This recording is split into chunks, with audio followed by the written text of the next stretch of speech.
Assalomu alaykum hurmatli obunachilar. Bugun biz yangi bozordagi Anvar akaning issiqxonalariga keldik. Alaminefir terim jarayoni bo'lyapti. Ko'rishingiz mumkin. Ishchilar terib korobkalashyapti. Birinchi gulxonalari katta massada terildi.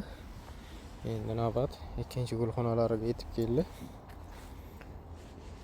Mana ikkinchi gulxonasi. Uchinchi gulxona. 4 5 ni biroz kuydirgan bulutli kunlar hisobida. O'sha 6 dan yana gulishlab ketish jarayoni boshlangan.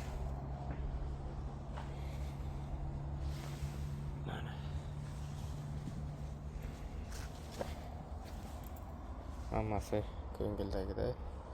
O'sha Rustam aka bilan kelib videoga olgan issiqxonamiz bu. Terim avjida. Qon qizil rangda. Juda ham go'zal ranglari. Hurmatli obunachilar.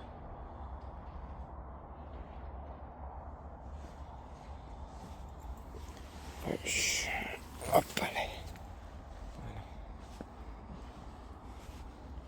Hozir birinchi gulxona masviteri bo'linganda ikkinchi gulxonaga navbat kelgan. Uchinchi gulxonalarni ham yaxshigina katta qilyapti. Oftobli kunlar kam bo'lgani hisobiga ikkinchi gulxonamizda kattalashtirishda biroz muammo bo'ldi-yu, lekin oftobli kunlar kelgandan keyin ancha joylarni to'ldirib qo'ydi. Mana. Ko'p ham kichkina emas, ko'raklar juda ajoyib.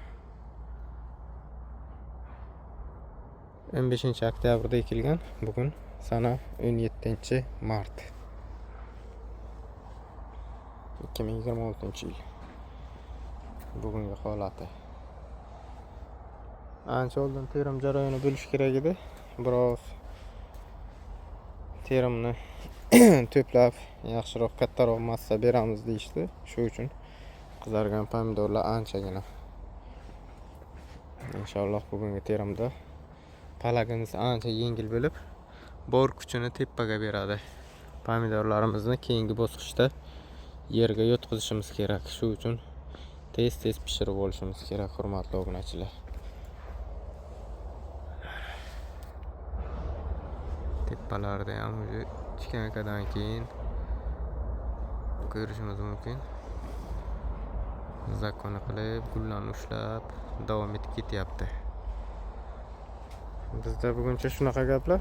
Bizni kuzatib borishga davom eting. Keyingi videolarda ko'rishguncha.